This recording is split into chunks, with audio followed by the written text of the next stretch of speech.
What's up, everybody? Welcome to the brand new episode of the Xpat Exchange. It's me, Amanda, and I am sitting with France's very own Miss Candace. Listen, I cannot talk about Europe without talking about France. It is the flavor of the European continent, and we have Candace here representing France. And we're going to get into it. We literally have been chatting off mic, so I'm so excited for this episode. Welcome. Applause. Thank you so much for inviting me. Thank you so much for coming. I'm so excited. I'm so excited. So how does Candace, the Princess of Paris, get all the way in London? Because Paris is, alright, so as an American, Paris is on everyone's list of places, top destinations, places to live, places to travel. Yeah. Like, it's a big deal. People dream to be from there, live there, eat there. Everything there. Like Paris. Emily in Paris. Can we talk about We have to talk about that. But seriously, we idolize it. Yeah. Especially the Eiffel Tower and, you know, the fashion, us Americans, we're very into dressing up and the characters and the costumes behind it. Beret, the striped shirts, the little, necktie, the ballet flats. Yeah. So it has always been a dream for people. Like, people save their whole life's earnings to go to Paris. Yeah, and then you're from there and you're like, bye! She's like, gotta go.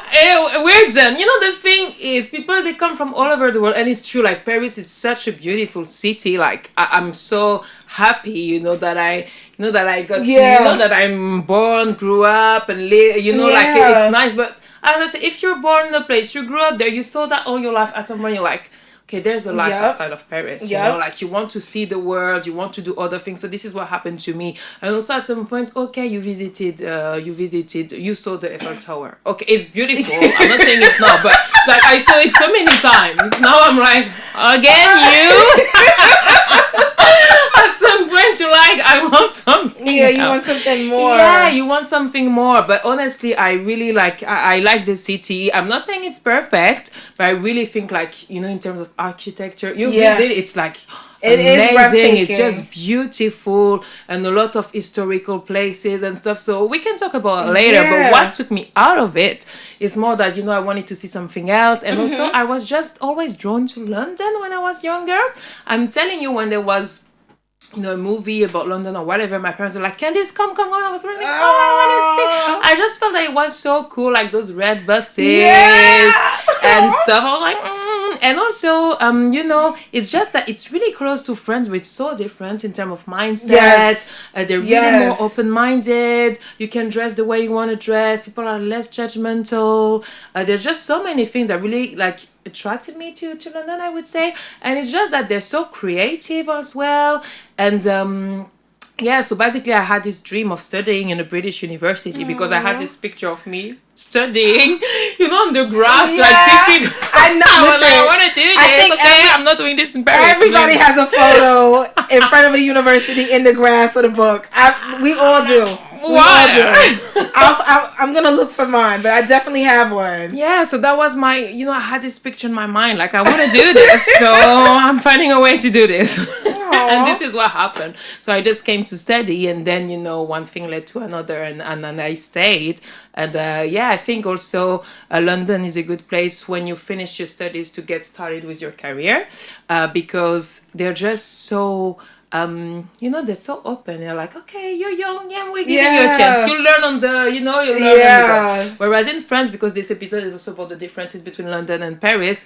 Look, I love Paris, but when it comes to professional life, it's good. But when you're young, I say they're a bit like, you didn't prove yourself yet. Like, they're a bit colder regarding that. If you're young in London, they don't mind. Say, okay, come, you'll see. Now, this past few years, things are starting to change. They're doing more apprenticeship and stuff. They're like, okay, you're young, we can train you, but like, it's only like opening up now. And it's really like, I would say it's more strict. You need to, in London, you're just like, okay, I'm new, I finished, teach me. I'm like a sponge, just teach me. I'm going to take that in. And they're so, they're like, okay, let's do it, So that's something that I found really good in London, like in terms of professional opportunities when you're young. Yeah. And it really does mirror, I feel like all of my experiences, like they mirror. I needed to live in London. I felt it. I didn't even know why. Yeah. I'm just like, there was a London calling. Yeah, girl. Seriously. I got off the plane. So I studied abroad here. Got off the plane. Oh, yeah. Got off the plane and I was like, I'm home. Like, I couldn't explain it. Literally similar to you. I remember the Spice Girl movie and the red buses and just girl power. And I'm like, this place is so cool. I have to live there. Yeah. I have to live there. And I did it. And obviously the easiest way to move to London is to go through school. Yeah. And they do have the top universities in the world. That's also the thing. So, you're going to get good training and so stuff. Regardless of how you do it, getting a British education will always set you apart from the rest of the world and the rest of your competition. So I did it that route, but similar to you, I was just like, I don't know why I like this place so much, but this is it. Yeah. And I want to make it work. And then I left and I came back and you did it 2 rounds. Okay. You did it 2 rounds. That's how much I love this place. I can't stay away from you. I know, it's crazy. Yeah. So I studied abroad first and then went back to the States and I'm like, I really want to experience London as a sophisticated, woman. Because before I was like early 20s and now it's just like, no, I'm grown now. I really want to experience it. So I got my master's and I've been, so similar story. I came from my master's literally too. Thugging it out since and I haven't left since. I'm 2 years in. How long have you been here? 5 years. Candace, you're British now. You're a British babe. It's been 5 years, but let's remember there was 2 years of COVID, so it's like 3 years of real life. Let's look at it that way also. I forgot about COVID. Yeah, let's not forget about it. I didn't forget because it took 2 years of my life. Okay. I moved in during COVID. So you're not scared of that? That's good. You're like, I'm not. Let me face it. I'm literally like, yo, I need something new. Whatever, I'm gonna go do it.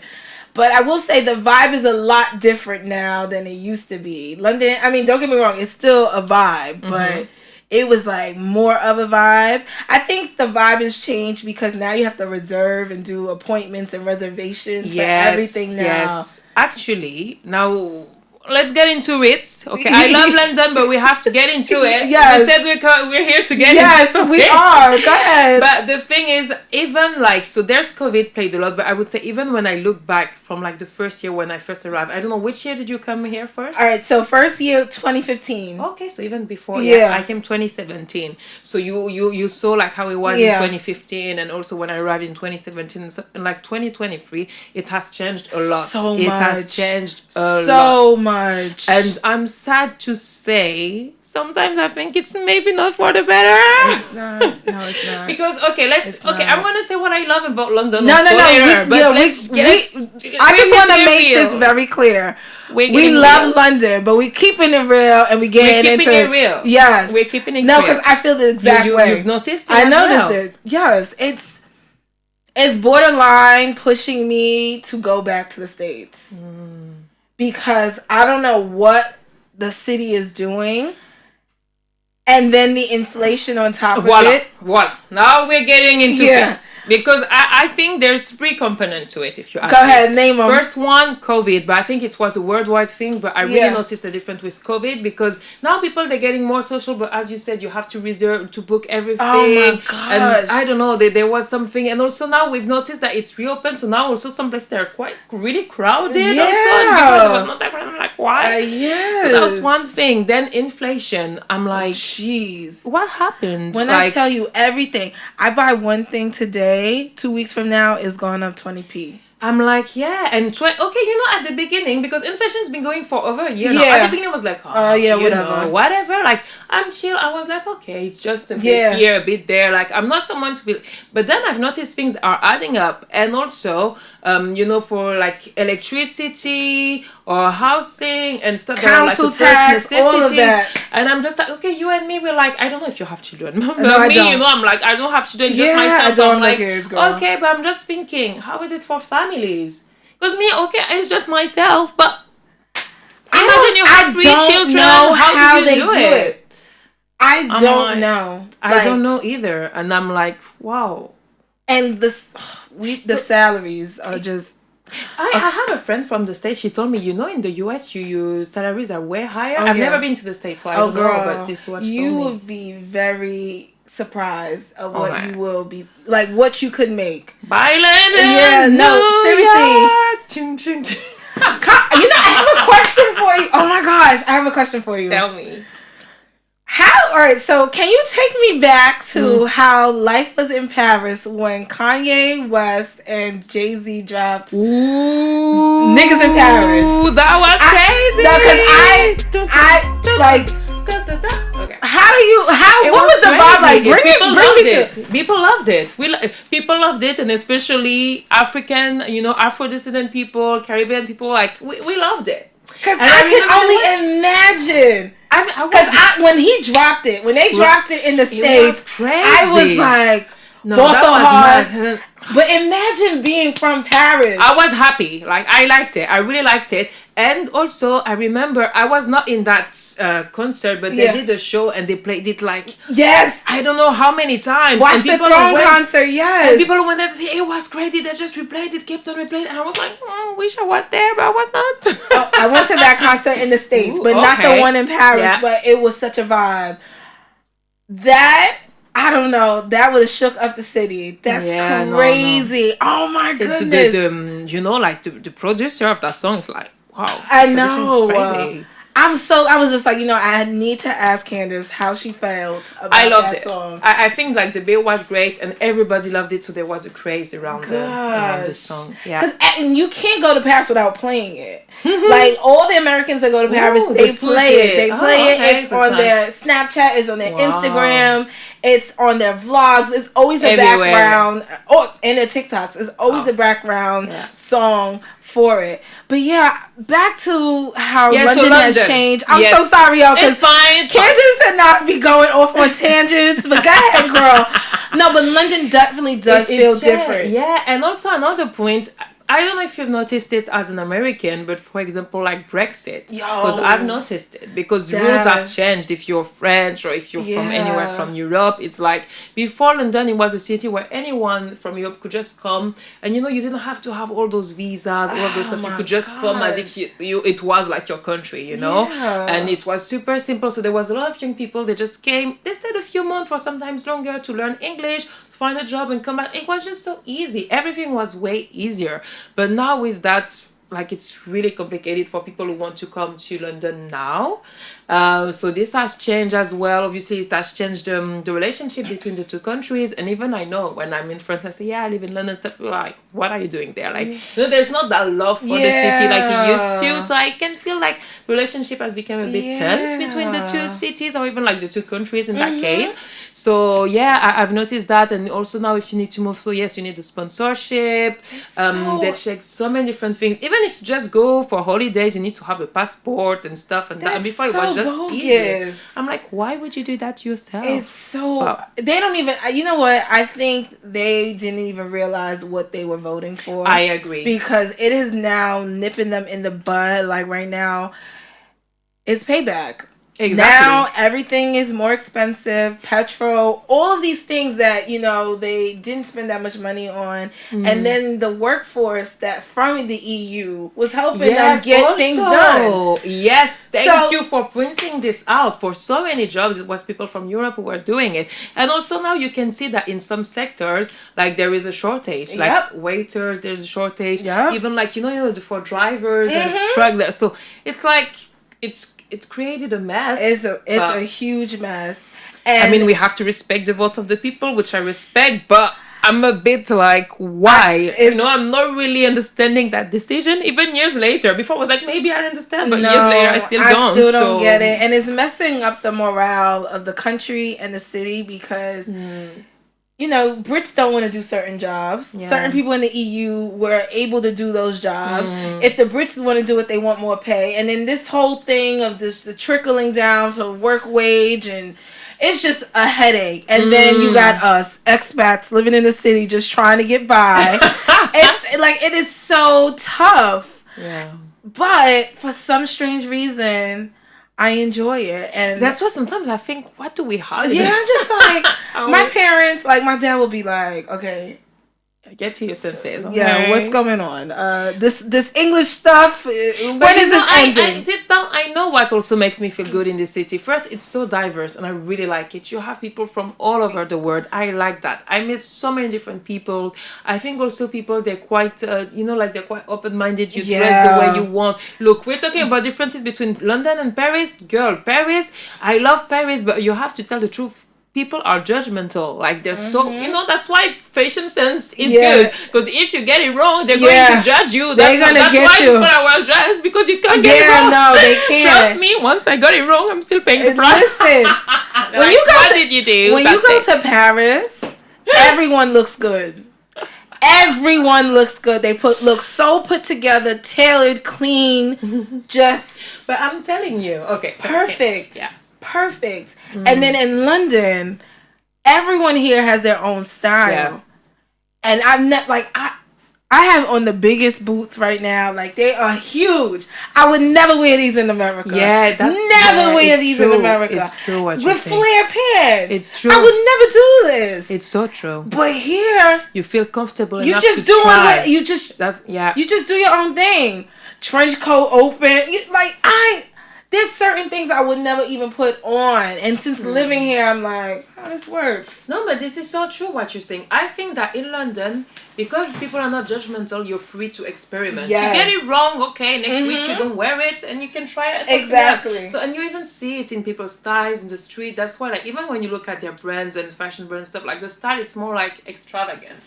They can be like, okay, let's try this. Let's see what it looks like. In France, there are codes. It's so funny because, like, there's literally some codes, but it's more like unspoken. Yeah. So it's like people, they know that don't mix all of those colors together. Like, it's not gonna work. Stick to it. But it's not like written in a book. I mean, but like people just know. I would say it's more like implicit or unspoken rules. And also, like, it's funny, and so it's like there's those rules, and just people just instinctively know them. Yeah. So that's why there is, I would say, this overall style. And it's so interesting because because I was immersed in it, I didn't realize it. People I was like, what do you mean the Paris style? Because it was like my norm. Yeah, that's your norm. And then when I grew up and traveled to different places, I see that this is true. Like, there's different style according to the places you travel to, and it's true that in Paris there is like this quite this style, which I think is nice, but obviously in Paris you won't get that extravaganza. Yeah. Because people, they're going to look at you, the eyes will say, girl, what did you do? Show me the eyes. Let me see. I don't know how to do it because it's really from head to toe. I'm telling you. Wow. From head to toe, be like, and no smile, so I did it, but they'll be like, they scan you. Wow. Okay. But my eyes are not mean. Yeah. But when they're doing it, some girls, they have a mean eye because it's just like the eyes are saying you got it wrong. You look stupid. Exactly. You look dumb. You got it wrong. They look at you from head to toe, and the eyes would it's not spoken. They just look at you, and the eyes would talk. You know when they say eyes are the window of the soul. In that moment, you're like, oh man, what did I do wrong? Why did I get wrong? But it's not, like, it's not in the, I mean, people, they will stare at you, but you're not gonna die. They're not going to attack you, but there's gonna be that stare that means like you got it wrong, girl. So I think that's what keeps people in check. True. Do you think British people are more friendly than French? I love this question because before I was gonna say British people are more friendly, but now actually I may have changed my mind. I'm gonna tell you why.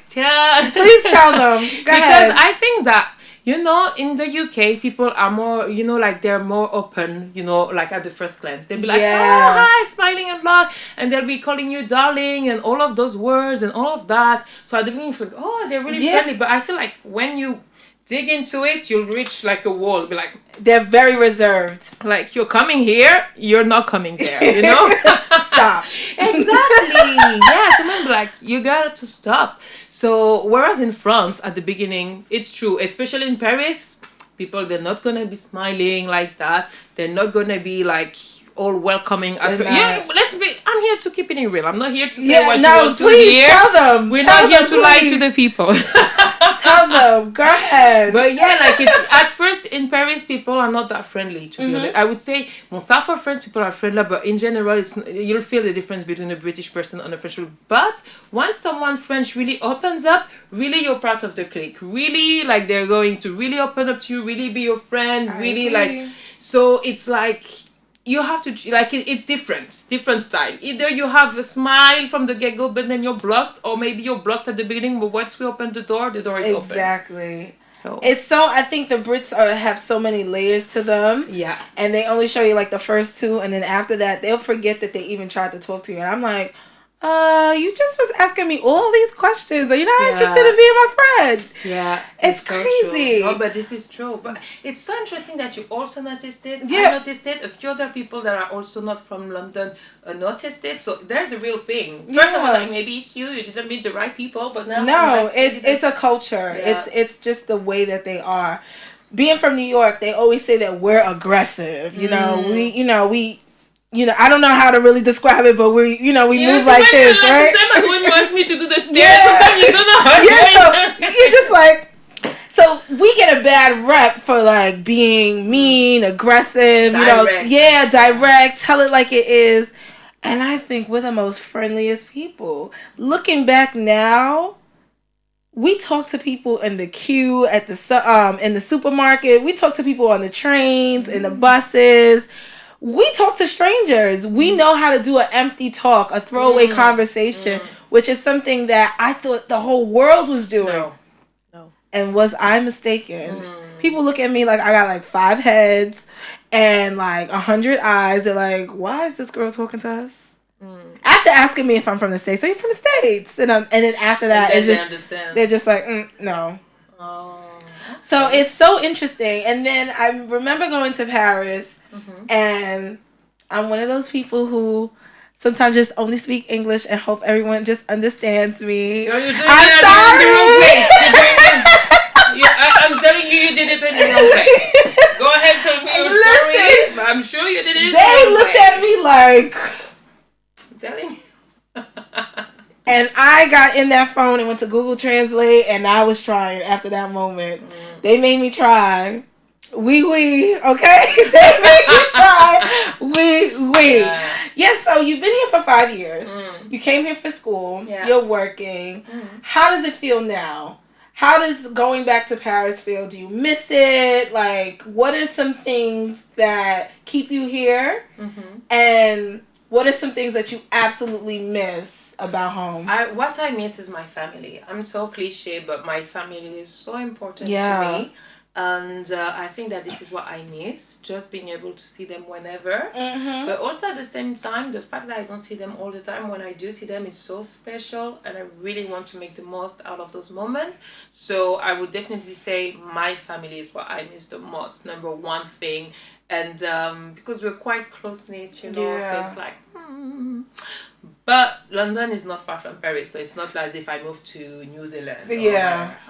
I can quite still see them quite often, so it's not that much of a big... Well, it's still a big deal. How often do you go home? I would say every few months. Okay. So I think it's quite, it's quite fine, yeah. And the other things that I miss about France, I would say, is the food.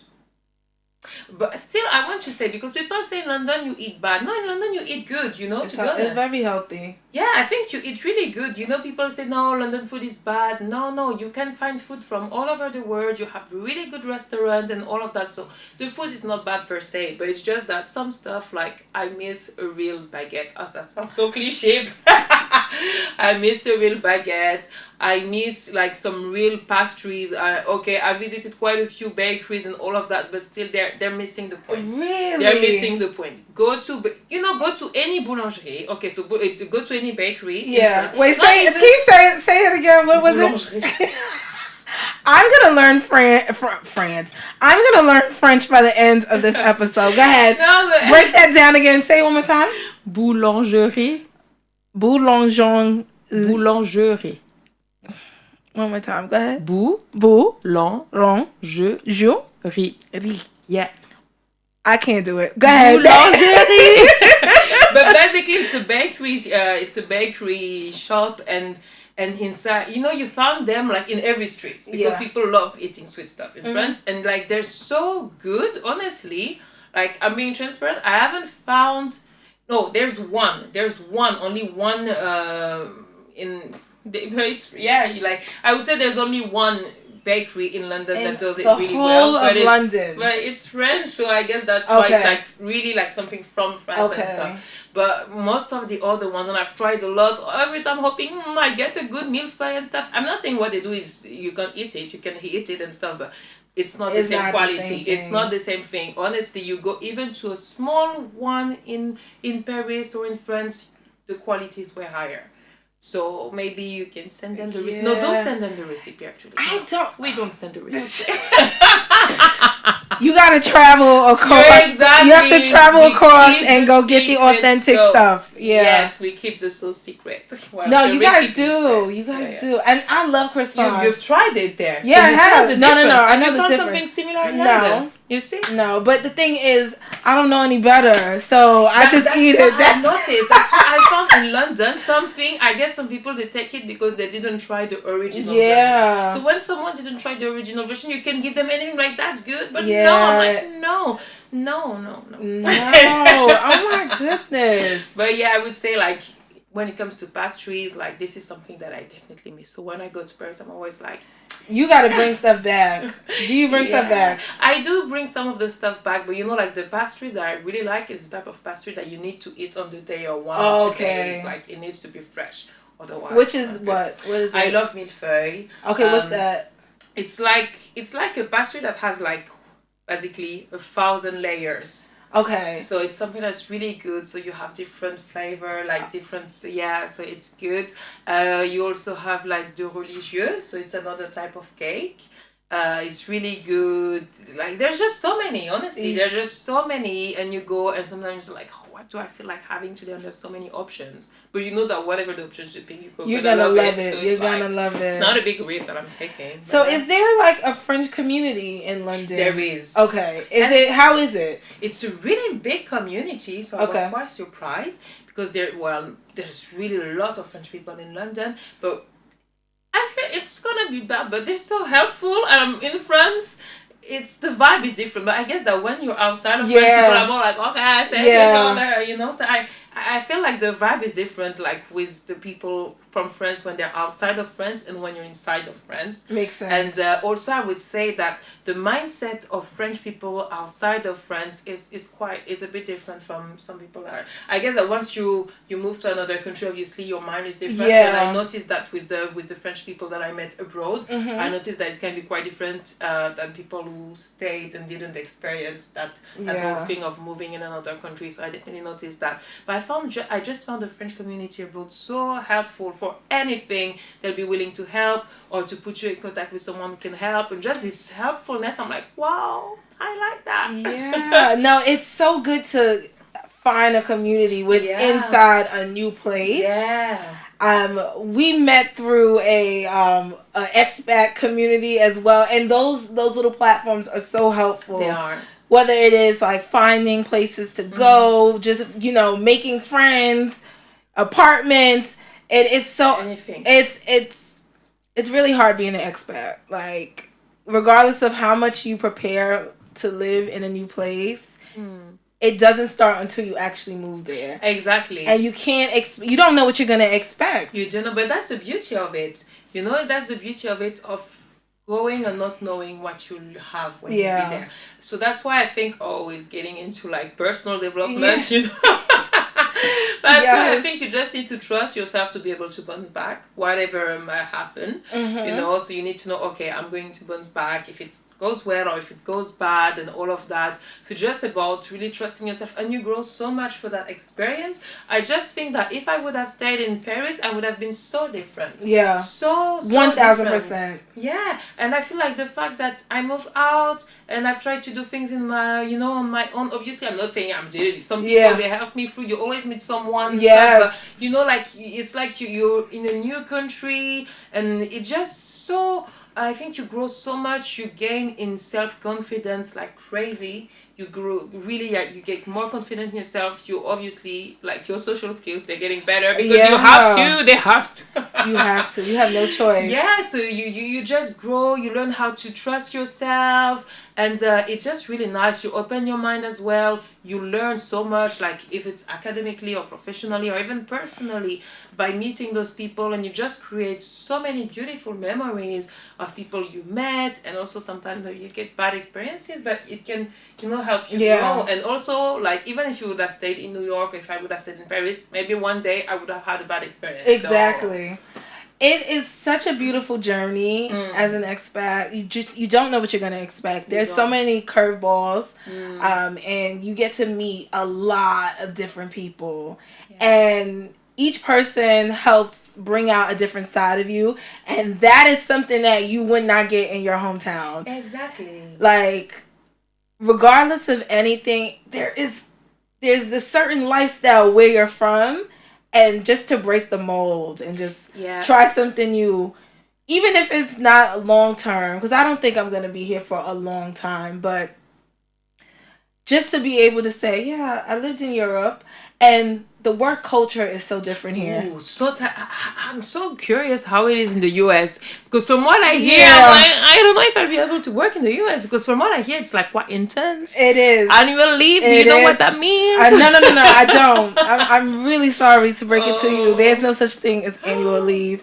No, I'm joking. All right, so I think it's just 2 weeks, or there is, but not that many. It's not that many. Yeah. So a standard PTO annual leave situation in the States is 14 days.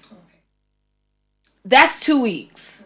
And there is not a lot that you can do in 2 weeks. Yeah. Especially a standard holiday is 5 days? So I took 5 days out of 14. And then we have about 8 bank holidays. Okay. But the rest of the world is out around that time. Yeah. So it's not enough. It's not enough. It's very frustrating to fly. The States is very massive. And each state is like its own mini country because we have different regulations. We have different regulations. It's different weather. So even it's sometimes cheaper for me to fly to Europe than it is to really vacation in the States, which is nuts because I'm literally just crossing borders. The work culture in New York is very go. I feel like my work-life balance was very different in a sense where I was always available on my phone or my email, and I was just going. But I had a really great social life that it worked out perfectly because our social life is, it starts late, it ends late, so you're able to really enjoy it and keep going. So we're really a 24-hour city. So if I got out of work at 6, I can go out, have drinks, go to another place, and still have enough sleep in order to get to work the next day. This was like... What's the standard? So it's not 9 to 5? So it's 9 to 5 is the standard. And then after work drinks is probably like 5:30 to about 8. And then say this is a Thursday, you might go to another spot after that or a strip club after that. So it was literally the night it's always full. The night is young, full of options, full of opportunities. And I still will go home, go to sleep for probably like 4 hours, wake up and go to work. And I don't think I could do that now at this big age, but in my early 20s, I could do it. And now I'm just thinking, like, to be on this side of the pond, once I leave work phone is off, laptop is closed. Yeah. They don't expect anything from me until 9:30 the next day. Yeah. I love that. What can I ask? In which sector do you work? Oh, I work in talent acquisition, HR, okay. And then so HR was quite intense. Yeah. Okay. So because I know it depends also of your industry, so that's why. Yeah. No worries. Doing that. Now I'm getting 28 days off. Yeah. I'm getting 8 bank holidays. I got a work from home situation. You only tasted the UK. Go and taste France. What's You're France? going to tell me. France is even more generous. You're lying. What? No. What? France is more generous. France is, first of all, like the lunch break. Here in London, you have 30-minute lunch break. Like people, they even eat at their desk. Yeah, in France, it doesn't exist. Okay? You take your lunch. It's 1 hour. Maybe sometimes people, they even, have it on 2 hours. Like, you take your time. Okay? They take your time to eat. First, this is something that happens, it's an everyday thing. More laid back, like take the time to enjoy. So obviously you have your 5 week of paid bank holidays, but on top of that you also have some other days, and also France has a lot of bank holidays. So it adds up. Then you have all of those stuff, like there's so many, even some stuff sometimes I'm learning about. I'm like, what? There's also a day for this. Basically, my sister last time, she told me that in some companies you have some days, if you're just moving a flat, they give you a day, it's paid. Or there's just like also, so I guess it depends of your companies. And also if you're working for the state or state-owned company, all of the benefits that you have, girl, don't even get me started. All right, so how many days you think? You know what? I will ask my sister and she gave, because cool. Because I might have to go to honestly, no, in France you have so many stuff. Also, like your transport, the company has to pay half of your monthly transport card. Like the Oyster card that we pay every month. In France, by law, they have to pay half of it. Even if you're working from home, or like even if you're doing hybrid or whatever, the company has to pay half of it. It's by law. It's by law. They have to pay half of it. That is a dream. No, that's really good. Most of my money goes back to transport. Yeah. No, honestly, they pay half of it. Yeah. So there's just so many rules like that. Also, you get something called ticket restaurant. So it's like restaurant tickets. It's like a coupon you can use in restaurant. Also, for example, if you work on Sundays, you're paid triple. Because in France, you're not supposed to work on Sundays. So it's like, there's so many things like this. They're like, no, they respect it. They say, okay, in France, it's like you work to live. You don't live to work. And this is really true in France. Like, there's just so many laws and stuff in place to protect the worker. There's also like the right to disconnect. What you were mentioning earlier was like, don't contact me outside of work hours. There's this right of disconnect. So maybe someone can contact you during those hours, but you're not required to reply after your work hours. And it's like stated. So there's just so many rules like that to protect the workers, which is really nice. Retirement, well, I don't know if you saw the whole mess happening.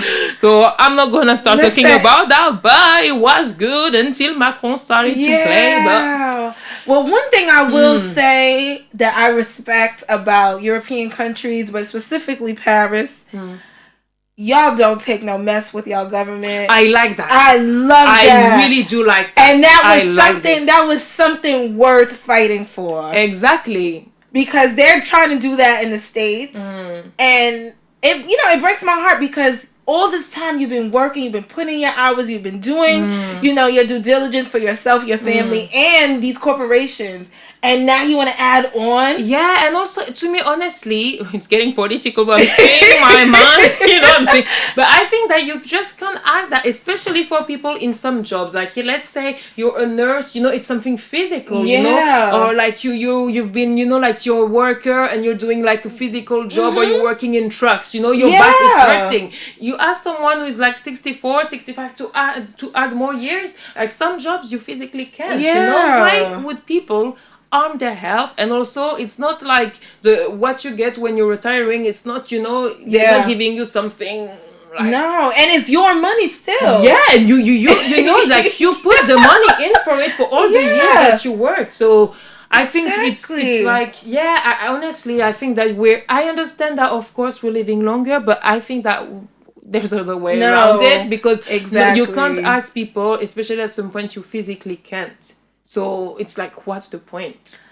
But you know this whole thing about retirement, sorry. No. Go ahead, it's keep like going. It makes people, especially in France, like the youth, they really rethink their relationship to work, and now they're like, no, why would I? Because you're supposed to spend your whole life working, and even some people say, you know what, I prefer to be paid less, but to be able to enjoy myself more. That has been the theme that I'm seeing with everyone all over the world, because even in the States, they're trying to take away Social Security and the content creation. You're basically doing things on your own time, and brands are reaching out to you versus you working for these brands. Yeah. So now no one necessarily wants to work. Why would I want to kill myself to show up for a company or a brand that doesn't care for me or doesn't want to pay me my worth? And then, not to mention, life is, the inflation is happening.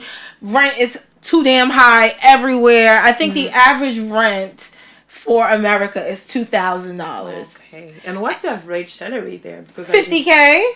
Okay. So how much would that be a month? It's $50K a year. I want to say, hold on, let me do the math really quick. Give us a second. I did with, the face with the equation. 4,000. So it's taking half. So it's taking half. Yeah, it's taking half. And that's and not... also with tax, I don't know how exactly. it works, so we got tax. It's even less. And then, so basically, you're living check to check. It's tight. And then you still have to have a social life. You still have to pay for light, electric, and all this different stuff. How is one surviving if the average is 50 and the apartments are 2,000? It's about it's pushing people into survival mode, which is not what it's not ideal. And also, I want to say that with COVID, people, they spent a lot of the time rethinking, like the relationship to work, to life. Like everybody turned into a philosopher. Exactly. Everyone. But it's true. But it is true though. Yeah, and people, they notice that actually they want to enjoy life and real, like relationship with their family, with their friends, and all of that. So I think that's also played into why people now, they're less about putting in all of those hours. And also, the US was big.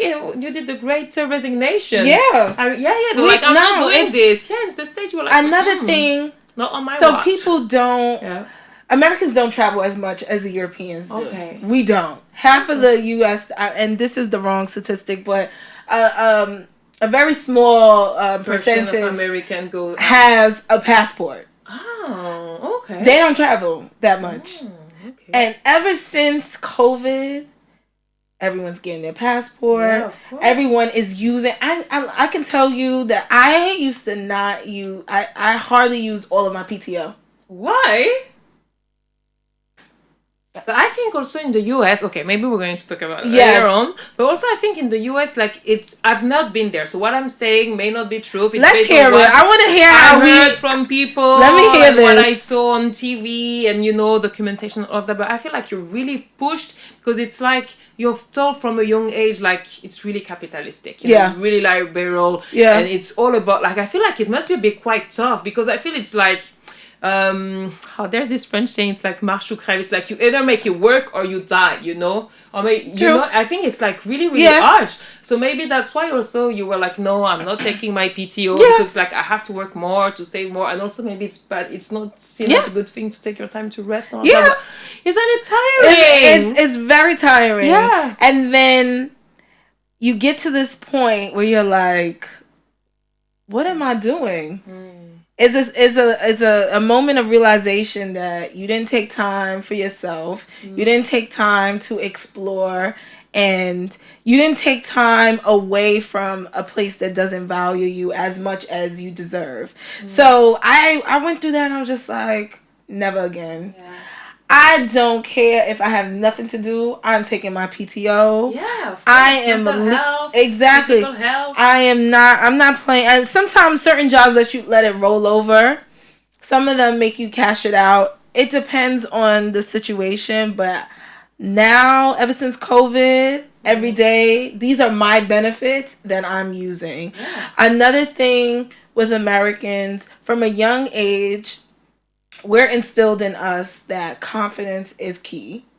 So we all have this mentality that we're going to blow up and we're going to be this big star. Mm-hmm. Like, all of us know that. So we don't mind working like super hard and when I say working really hard, it doesn't have to be towards a job. It could be illegal. Anything you put your mind to. There's really like this work hard mentality. Yes. I feel like, but I'm saying the truth. It's like It's not healthy. Exactly. First, it's not healthy, and I believe in that to a certain extent. And I feel that when I hear some stories from American people or the way they think, I don't say all Americans think the same way, but from some story of some Americans that I heard and stuff, it's like they think that if you work hard, you're going to get it. And it's like they're not looking at all of the other realities, like social social economic realities that exist. So it's like, okay, you can work hard, but you need to admit that maybe some people, like you have some privileges, like, for example, if you're coming from a rich family, of course it's gonna be easier than from someone that is not coming from a family that is that rich. So then telling someone from a family that's not rich, just work hard. Okay, but also I don't like this idea of saying to people work hard, because so what? So you're saying that a woman who does the cleaning, a cleaner, she's not working hard? Yeah. When they say, but you need to work hard if you want to get rich. Okay, some people, they're working really hard still. She can work as hard as she wants, but the disadvantages is so hard to overcome those things. Like, there is so much inequality in the States, and I'm not even talking about race, but just, you know what I mean? Like, I'm not. France is not perfect. I don't want you to think like no. Trust me, I know my country, child. Like, we're not perfect at all, but there's so much inequality, and there's so much disadvantages. So the model is probably work hard, but like you said, someone working this hard at a low level job, their chances of becoming whatever they want to be is very slim. Yeah. And in comparison, if they're comparing what they want to be to you who have privileges, you can't give them advice. Yeah, of course, because you're not coming from the same perspective. And also, let's say a cleaner who's working really, really hard, how is she going to find the time to suddenly go to university and stuff like that, especially in the United States where you have to pay like incredible fees. So it's like, also I like this idea of saying people work hard, keep trying, and having this confidence. It's good having the confidence and being perseverant and having the determination, but also we need to be aware that there's also some reality out there. So you can't just take people, just work hard, work harder. No, like, you can't. Some people are really trying, but there's some realities out there that we also need to take into consideration. Yeah, and another thing, I find that traveling has made me more aware of the type of lifestyle I want for myself. So what do you want? Tell us. So what's on the menu? Yeah, so I definitely want to do the bare minimum. Okay? Get paid the most doing the bare minimum. Yes. I don't care. Presents. You know what I mean? Like, I'm paid for smiling. Exactly. Those days of working super hard are gone. I legit just want to enjoy life. And right now, it's doing just the amount of work at work, take my PTO, explore Europe, come back, work, and, rinse and repeat. Rinse and repeat, because especially like where I'm from, people don't go to these places. People don't see these different things. Most of Europe is more lax. And now I find myself, I'm not on edge. I used to be like, oh my God, there's a deadline, I work. I complete every task that is given to me, but I don't overdo it. I don't overdo it. And I don't let it stress me. I like that. I don't. Put this boundary between. Yeah. It took some time. Yeah. But I really would say living in London has helped you so much, because it's not easy. Going from the mentality of how it is in the States, like work hard, you're going to get this. If you're just one moment away from being the best version of yourself, and confidence is the key, to have all of that instilled in you, and you're just like a hamster, and a hamster will just keep going. And then you're just realizing, I'm just like, oh shit, I'm almost 30.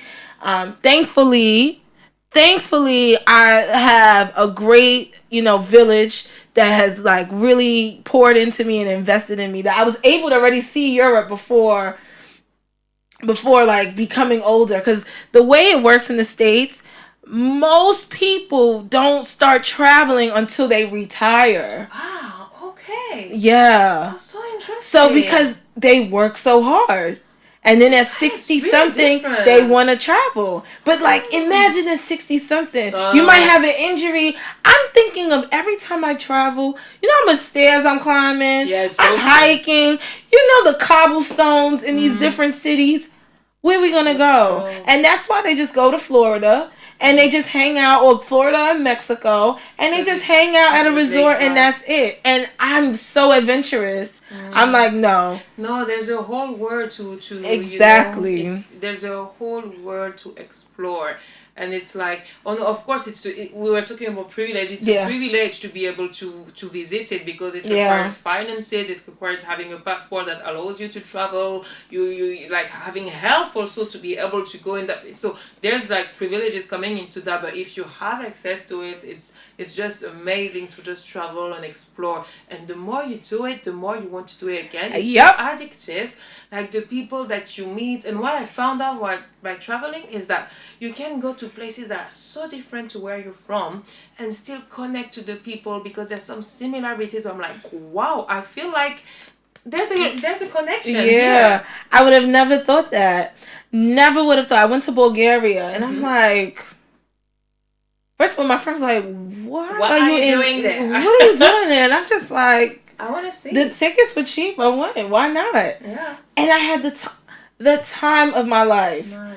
And it's those instances that really like shape this whole Xpat experience for me, because I'm just like, wow. I just love it. So as much, I mean, don't get me wrong, being an Xpat is not easy. But once you figure out what you like to do and how you're able to do what you like to do, and London is the perfect place for it, because I mean, if you like the most randomest things, you will find a community that likes so the exact same thing. This is so true. Anything on your bucket list of things you want to try, they have it here. No, it's so true. And also, like, if you like something, even you think I'm the only one in the world like that, you'll find some people in London who like it too. And they meet every week. That's the crazy part. They meet every single week.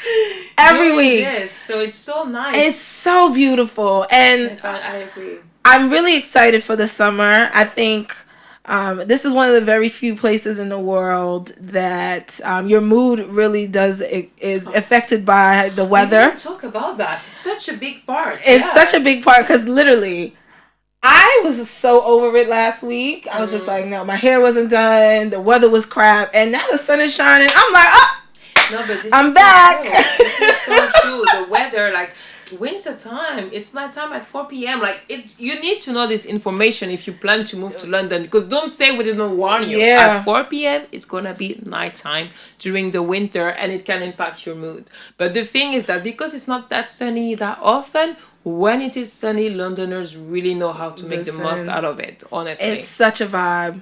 Such a vibe. The place is full of greenery and parks. And just open space that you can go anywhere.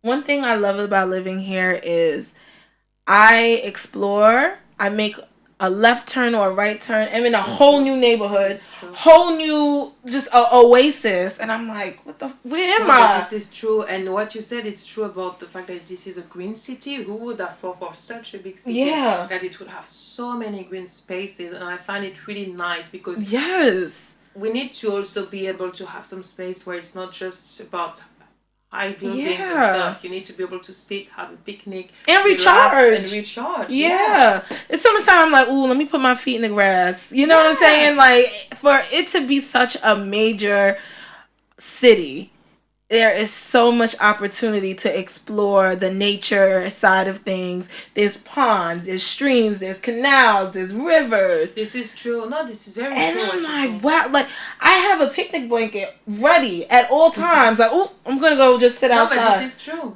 And I'm like, oh, wow, I love it. I really love it. And don't get me wrong, it does rain, but it is what it is. It is. You can change the weather, but this is true that honestly people make the most of it. And also I think that, you know, at least when the sun is here, we do enjoy it. No, so literally from October to April. You're in hibernation. Yeah, there's nothing going on right now. Like everyone is just chilling. Everything is slow. Exactly. From April to September, the sun starts shining. The weather heats up. We are on go. London is the best city in the world. Yeah, it's true. And actually, even in the winter time, like, I admit I'm feeling like I don't feel like going out that much, but there's still stuff going on. Yeah. Like, it's like, honestly, there's still stuff going on. You will still have some activity. So even if you feel adventurous in the winter, like Winter Wonderland, I did. It's really nice. It's really nice. I had a blast. Yeah. I was freezing, and I was on a roller coaster, and it was packed in there. So everyone it's such a vibe. Guys, it's time for a game. Drum roll. Today's game is called Lost in Translation. I'm gonna share some common English phrases with Candace, and she's gonna translate them into French. And then I'm gonna try to say them. Yay. I don't know how that's gonna work. But these are common phrases that you may hear on a day-to-day. And if you're thinking about moving to London, you should learn this. But this should be fun. First phrase. Should I do it in a British accent? Ooh, okay. Not my cup of tea. You did, yeah. Was that good? Yeah. No, it wasn't. All right, so the first phrase is not my cup of tea, which means not to my liking. Yeah. How would the French say it? Something like that. C'est pas ma tasse de thé. So, c'est pas ma tasse de thé. Yes, c'est pas ma tasse de thé. Okay, so it's the same basically. Honestly, for this it's like same translation. It's not my cup of tea. Same translation, same meaning. Nice. If someone in France doesn't like something, is there a slang term for that? Instead of like not my cup of tea? I'm thinking. First, a lot of people use c'est pas ma tasse. Okay. So it's widely used, honestly. Yeah, honestly. Otherwise, they just say it blankly, like, j'ai pas aimé. I didn't like it. Oh, say it again? J'ai pas aimé. Okay. I didn't like it. All right. All right, so here is a very popular phrase. Are you all right? Oh. Which is, how are you doing? Yeah. But it's more of a greeting. Yeah. That phrase really messed me up because, are you all right? You're assuming something is wrong. Yeah, it's true. You know? And I'm like, yeah. In the States, we say, how are you? Are you, like, what's going on? And that's the equivalent. But every time I'm like, what do you mean, am I all right? I'm fine. It's true. But in France, it's ça va. Like, ça va? How are you? Like, ça va? Okay. Yeah. Ça va. But if it's are you alright with the idea of something is wrong, you can say tout va bien, like is everything okay? Okay. But people won't say like tout va bien like the way the English do it because it's true what you say. Like in the UK, people say all the time, you're right. In France, people will say more like ça va. This is true. Like we say ça va all the time. Okay. So here's another one. In it. Oh. In it. They love saying that in it. Oh. In France, we don't really have an equivalent. Really? People, they don't add this in it at the end of the sentence. Yeah. You can say, okay, there is a translation, but people don't use it the way the English do, and they certainly don't use it that much. Like here, in it, it's like... Yeah, no, it's very popular. There is a quite high usage of in it. And in it means isn't it? Yeah, it's true. That's the definition. Yeah, so they don't have it. All right, so we have you another. You can say n'est-ce pas, but people don't use it that much. Yeah, okay. No. All right, gutted, which means disappointed.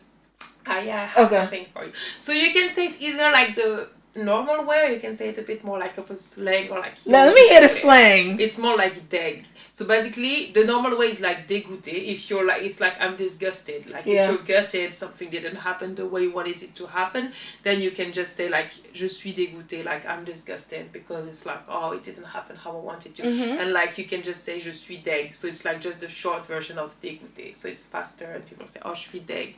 So interesting. Okay, the next one is motive, which is events, parties or a link up, like something to do. What did you say? Motive. I differ. I'm not. Oh really? Oh, so like, all right. So say it's Friday. Like, oh yeah, Candace, what's the motive? Like, what are we about to do? Okay, good. Now you're giving me context. Okay, yeah. I heard it quite a few times. Okay. But not like all the time. Okay. There's 5 different ways. Okay. So maybe you can say if it's like you want the friend, like young people, bisley, you can say like c'est quoi les bails. Okay. So it's like it would be a bit like what's the motive? It's like what's up? Yeah. Like okay, c'est quoi les bails? You could say a bit that. Or you can say otherwise it's gonna be plain like boring, but yeah, qu'est-ce que tu as prévu? So like what are you doing today? Like qu'est-ce que tu as prévu? But yeah. But c'est quoi les bails is a bit more like okay. Yeah, like what's exactly. up? Okay. Yeah, it's gonna be what's okay. up? Okay, so c'est quoi les bails? What are we doing? Like c'est quoi? Yeah. Good. Okay, so the next one is peng ting, which is like a baddie. That girl's peng. Honestly, on that one we're copying maybe the US as well. Like, people they will say like the baddie. Even the baddie. Yeah, Insta baddie. You say like your Insta baddie. Okay, how about waste man? Oof. Oh. Or roadman. To talk about roadman, okay, because waste man, it's also something else. Okay, let's see it. Okay, so for waste man, it's like, because there's this saying on social media, men are trash. Yeah. So women in France also say this. Okay. It's so crazy. We all live the same life in every country. Oh, but yeah, the roadman, it would be like a bit like la racaille. We would call them like racaille. Racaille? Yeah, more like a guy who's always on the street or just being like, people call it like racaille. Yeah. All right. Yeah. All right, and my last one is, do you get me? Do you get me? I love to say this. Oh, you chose really like, yeah, it's true. Yeah. You noticed the right I know. Yeah. I'm a British babe at this point. But yeah, like you get me. T'as compris? T'as compris? T'as compris. Yes, t'as compris. T'as compris. It's like you understand. But people when they say t'as compris, they also say it when they're a bit upset, when they're getting mad. They're like, yeah, t'as compris. Like you understood. It's more like that was such a good game. I really did enjoy it. I'm so sorry. My French was awful, but I'm gonna go and practice. All right, so I have one more question for you. Okay. What advice would you give someone who's coming from France that wants to move to London? Oh, coming from France, I want to move. Do it. I would say just do it. Make it your own experience and honestly have fun. Don't overthink it. Don't think like too much. What if this, just do it, take the plunge and have fun. Enjoy the people you're going to meet, enjoy all of that, because sometimes we're so caught up into what job am I gonna do, where am I gonna live, what if this happened in my family and this and that. Just have fun. This whole experience is about having fun. So let's never forget that. Candace, it was such a pleasure having you. We're gonna have to do a part 2 very soon because we didn't even touch all the surfaces about being an expat in London. Yeah. But it was such a pleasure having you. Yay. It was great learning more about the French culture and just how you navigated here. Candace, please let them know what your Instagram is. Okay. Candace also has a podcast, so show them who you are. Go ahead. Yeah, so my podcast is called Xchange avec Candace. So basically, it's a podcast where I talk about very different type of topics. So it can be about social issues, like mental health, beauty standards. So there's quite a few different topics. So you can just type it, write it down on Spotify and also like on YouTube, and you can just navigate the episode and choose one that you think will speak to you. And my Instagram is it's CandXCX. So like CANDXCX, and I just post random stuff on Instagram. It involved a lot of Beyonce related stuff. Yes, are you seeing her? Why are you hurting my feelings? I'm sorry, girl. How it was to get tickets, that like it was not easy. I know. But I'm going to cheer up for her from home. Okay. Well, I'm going to see her. Lucky you got it. I'm so happy. Yes. I'm so happy for you girls. Thank you. Scream loud. Okay? I will. You won't break my soul. Listen, I'm practicing. I'm trying to get the outfits together. Yeah. It was literally. I want to see that outfit. I'm gonna show you. Trust me.